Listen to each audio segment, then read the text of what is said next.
Welcome back, Officers of the Republic. Is your Coruscant Underworld Police Chief AP Gaines here, and we are joined by a special guest, BabyGoat. I'm going to link his Twitch and his new YouTube channel in the description below, so go check him out after we watch this video. We're going to do another video on his channel, something you do not want to miss. BabyGoat, how you doing, my friend? Welcome. I'm doing good. Thanks for having me on. I really enjoy coming over and talking to you. Of course, man. I was in when I do homework, I hop around on Twitch just to see who's out there, because the YouTube and the Twitch communities are a little bit separated these days. Not a lot of cross interaction. And I was just sitting in your stream for a little while. Really enjoyed it. Reached out to you. Got you on a video. Pretty excited. We're going to talk about the upcoming Conquest changes. Everyone knows data disks are broken and are meant to be broken so that we can power through, so many sectors of Conquest. But the deployable cooling systems are no more, and we have some great information for you guys on how you guys can keep your roster viable, even though the deployable cooling systems are not going to be there at your disposal anymore. So, BabyGoat, you want to talk about some of the things that in the road ahead that they talked about changing specifically, and then we'll go into how players can still have a viable time through all 5 sectors, even if their roster was entirely dependent on Yoda doing the same AoE over and over again, or Darth Vader throwing up a million AoEs. What do we got going on? Yeah, so it looks like they are getting rid of the deployable cooling systems, Dread and Quickening, which are all 3 that I use quite a bit, like with the Yoda, with the Darth Vader keys that you can do through it. But it looks like we're going to be getting Entrenched, Convours, Agility, and Future Vision. And while it doesn't really say anything about what they're going to actually do in the game mode, you can kind of assume that this Entrenched is going to come in some kind of Imperial Trooper type of thing. Mm-hmm. We kind of see Entrenched pop up a lot, like when it comes to Galactic challenges and other game modes where the Imperial Troopers are used a lot. So my assumption is that we're going to get something that is going to give somewhat of an Imperial Trooper feel to other teams. Maybe that's just like mass assists, or maybe like a range trooper type thing where they're going to help us out a little bit more. Like all your characters are going to be able to come in and do some assist with us. Mm-hmm. I can't imagine that they're going to be taking away these 3 that are super helpful to us and then giving us 3 that are just absolute trash and not able to be used. Yeah, I had a theory about that because, as we were talking before, the new Ahsoka is going to be farmable in Conquest. I think it's 1 full hard, all 5 sectors. You get her at 3 stars. And correct me if it was 3 or was it 5 or was it 4? I can't remember, to get her at 7 stars all the way. You had that information. Yeah, it was 3 max rewards for hard Conquest, and you'll get her at 7 stars. Yeah, so 3 hard is not, too much of a struggle for those who were already at that point. But I feel like they're starting to move more in a direction where they're trying to get rewards very much available to late game players. Obviously, that's their main source of income and stuff like that. But I feel like they're trying to make it sweet enough to where they can, bait us into getting just a little bit more money spent into the game. Maybe we're at 3.5 million GP and we need to hit that 4 million to be able to do hard node. Maybe we're going to whale out on a couple of characters, a couple of marquees. We're going to get a few teams going on. My computer just completely died. All right, so apparently, as you guys know, I use the Republic designated microwave to record my YouTube videos on, and it crashed twice. So we are back, part 2, baby. Are you excited for part 2, BabyGoat? Absolutely. Now I'm ready to finish my thought before exactly. the microwave cut out on us. No idea what we were talking about, but now we're going to talk about how we can actually apply new data disk strategies to get through all 5 sectors, because our pride and joy, our deployable cooling systems are gone. Now, yes, you can probably use the new ones that are coming. They're probably going to be pretty good. Luckily, they did not take away Massively Overpowered, guys. Massively Overpowered. The music video will be coming out whenever I get around to actually, recording it. But it's coming. They didn't get rid of Massively Overpowered. I'm personally going to stick to my tried and true strategy, even before I even realized there was deployable cooling systems the first time around. I just stacked turn meter on buffs and turn meter reduction and just went Jedi full tilt.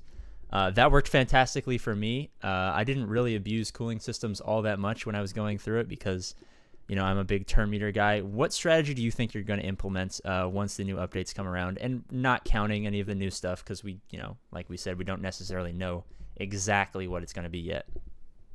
One of the ones that it was actually this last time while I was trying to find the offensive and defensive buffs so that I could do the deployable cooling system cheese.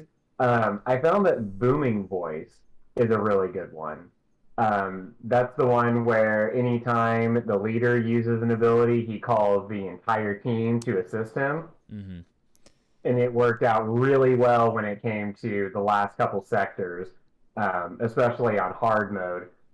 The other one that I like to use is another one that they're taking away, which was quickening. I really like the speed and the extra evasion that came with it. Mm-hmm. So this next conquest for me is actually going to be a whole new learning curve in trying to replace the ones that they took away from us. Exactly. We're all going to have to come up with new strategies. Like I said, my strategy won't, change that much because as you guys know here in the 69th precinct, we are the smallest brains with the biggest brain results. So, even though everyone's going to say we're idiots, we're going to get the job done. Keep Magna Guard purple and all of that good stuff. So do you have hope that Conquest is going to be more interesting now that there's going to be some changes? It's not just going to be one, obvious best strategy. Do you think it's going to be too hard? Do you think the new data disks are going to be overpowered in a different way? What's your outlook on the new changes that are coming overall? For me personally, I love Conquest. It's a bunch of content that we can do. You can either take the whole 2 weeks to do it, or you can rush through it really quick and do it in a single day. For me, I love seeing the changes with it. With them adding in Commander Ahsoka into this next one, and then making the Razor Crest more farmable, and then them saying that here, I think in a couple more, they're going to be adding a third character that's going to be the reward. This is exactly what we've wanted. We've complained for so long that there's nothing to do in this game, and I wish this event would come around more. Like, give us a couple of days break between, but I'd be fine with Conquest running every single day. I would be able to find something to do in it.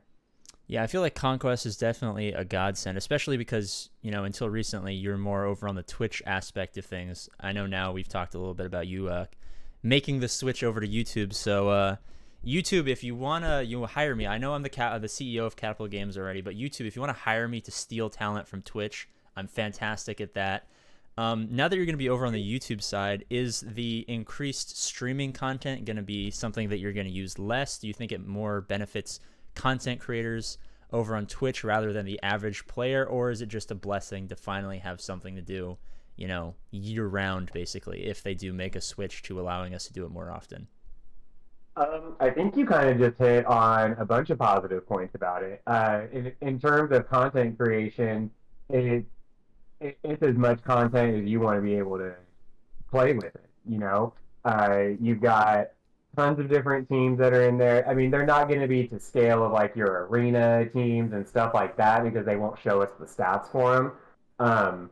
But it's something that you can constantly be doing, and eventually, as it goes on, and once people get done with it quicker, you're going to have that week or so where you've already finished it. There's plenty of opportunities for more content creators to come up with some kind of like Conquest speed runs, or who can get through the sector the fastest. Like there are unlimited opportunities that content creators can come up with. So for me personally, I'm stoked that this game mode is around. It gives me plenty of opportunities to be able to reach out to my community and get new tips, get new advice, or help someone else get through a Conquest run.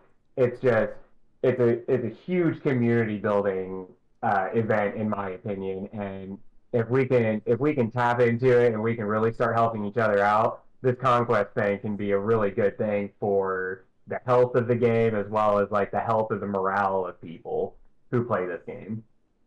And you hit on something there that I know you didn't necessarily understand, because the 69th precinct actually has almost every GAC speedrunning world record. We have yet to enter our our name into the hat of the speed running world records for Conquest. But would you be interested in an unofficial, very sketchy contract to do some speed running work for the 69th precinct? Absolutely. Absolutely. No need to get an agent or a lawyer or anything like that. I promise we're totally legit. Entirely funded by this Palpatine guy. Nothing but good things about him. Definitely not going to screw us over and turn us into an empire or anything. But as the most underfunded and undergeared precinct, we could use the money, the prize money, if you win. You seem like a good enough guy that I won't even read the fine print. I'll just sign away. We actually do it in invisible ink, but most people don't bring candles to a contract negotiation, so we usually get away with that stuff. Cool. Then I'm totally on board. Doesn't sound sketchy at all. All right, man. Well, thank you for being on this video. Your first, official collaboration on YouTube, at least. Excited to see the blossoming career of BabyGoat over on YouTube. Of course, like I said in the beginning, his Twitch and YouTube will be linked in the description. I highly recommend checking him out because we will be doing some videos over on his channel. So if you want to see me in all of my glory in an unfamiliar setting, go check him out over there. Any closing words to the 69th Precinct? I just appreciate you having me on, and I hope to do more work with you in the future. Absolutely, man. All right, as always, guys, I love you. Subscribe if you are interested. If you're not, no big deal, and I will see you later.